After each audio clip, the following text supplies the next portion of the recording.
Hello dosto, once again a very welcome back to the new video, and in this video we are going to focus completely for the subjects which are going to be really important for your placements.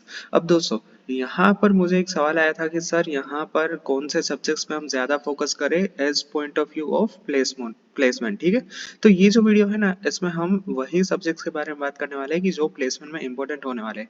अब यहाँ पर हम मान के चलते हैं कि आपके ऑन एन एवरेज यहाँ पर कितने 5 सब्जेक्ट्स आते हैं हर एक सेमेस्टर के अंदर। ठीक है, तो यहाँ पर मैं यही कहना चाहूंगा कि इंटू 8 कीजिए तो समथिंग अराउंड होते हैं 40। ठीक है, तो यहाँ पर टोटल 40 सब्जेक्ट्स में से इंजीनियरिंग के टोटल 8 सेमेस्टर और 4 साल के हर एक सेमेस्टर के अंदर 5 सब्जेक्ट्स मान के चले तो आपके कुल हो जाते हैं on an average 40 number of subjects. तो इसमें से क्या हर एक सब्जेक्ट हमारे प्लेसमेंट के लिए इंपॉर्टेंट होगा, कौन सा इंपॉर्टेंट होगा कौन सा नहीं, वो सब कुछ हम आज के वीडियो में डिस्कशन करने वाले हैं। तो दोस्तों यहाँ पर मैं आपको यही कहना चाहूंगा कि आपका जो फर्स्ट ईयर होता है ना, वो जनरली यहाँ पर होता है आपका जनरल इंजीनियरिंग की, जिसमें आप कंप्यूटर में हो ना, फिर भी आप मैकेनिकल सीखते हो, इलेक्ट्रिकल सीखते हो, आप सिविल इंजीनियरिंग सीखते हो। तो फर्स्ट ईयर के ये सारे सब्जेक्ट्स आपके काम में नहीं आने वाले हैं।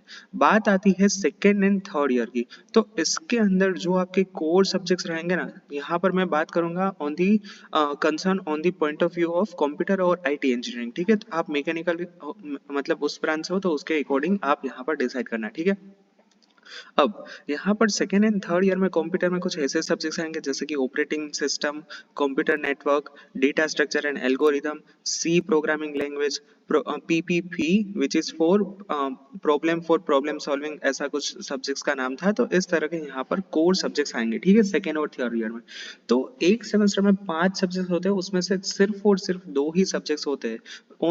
यहाँ पर मैं आपको एग्जांपल दूं कि आपके थर्ड सेमेस्टर में यहाँ पर आएंगे आपका यहाँ पर computer network as well as operating system. इसके बाकी के यहाँ पर सब्जेक्ट्स कोर सब्जेक्ट्स नहीं होंगे, तो सिर्फ ये 2 जो कोर सब्जेक्ट्स रहने वाले हैं वही यहाँ पर आपके प्लेसमेंट के लिए काम में आएंगे। फिर आते हो आप फोर्थ सेमेस्टर में, तो यहाँ पर आता है पीपीपी यानी कि प्रॉब्लम फॉर प्रोग्राम सॉल्विंग, ऐसा कुछ था जिसका फुल फॉर्म अभी तो मुझे याद नहीं है, बट समथिंग अराउंड ऐसा ही कुछ था। ठीक है, तो ये आएगा पीपीपी, और उसके अलावा यहाँ पर आएगा डेटा स्ट्रक्चर एंड एल्गोरिदम, तो ये यहाँ पर इंपॉर्टेंट हो जाएंगे। फिफ्थ सेमेस्टर में यहाँ पर आपका आएगा डेटा साइंस, तो ये यहाँ पर इंपॉर्टेंट हो जाएगा। इसके अलावा ऑटोमाटा सीरीज करके सब्जेक्ट आता है, तो मेरे टाइम पे आता था, तो इस तरह से यहाँ पर कोर सब्जेक्ट्स आते हैं। ठीक है, तो यहाँ पर मैंने कंप्यूटर के पॉइंट ऑफ व्यू से तो बात कर दी। अब मान लीजिए कि आप मैकेनिकल में हो, तो सेम इसी तरह से रहेंगे दोस्तों कि मान लीजिए कि जो सेमेस्टर होता है उसके अंदर जो 5 सब्जेक्ट्स रहते हैं उसमें से 2 सब्जेक्ट्स आपके कहलाते हैं कोर सब्जेक्ट्स। तो सिर्फ और सिर्फ जो कोर सब्जेक्ट्स रहते हैं वही आपके यहाँ पर प्लेसमेंट्स में काम आते हैं, वही यहाँ पर आपके आगे चल के काम में आने वाले। ठीक है, तो सिर्फ यहाँ पर प्लेसमेंट के पॉइंट ऑफ व्यू से देखा जाए तो मैं यहाँ पर आपको यही सजेस्ट करूंगा कि आप जो कोर सब्जेक्ट्स रहते हैं इसके ऊपर सबसे ज्यादा फोकस कीजिए, ताकि यहाँ पर ये आगे चल के भी आपको बहुत काम में आ सके। ठीक है, सो या that's it for today's video. Thank you very much for watching this video. If you any doubts feel free to ask me in the comment section. Thank you, bye bye.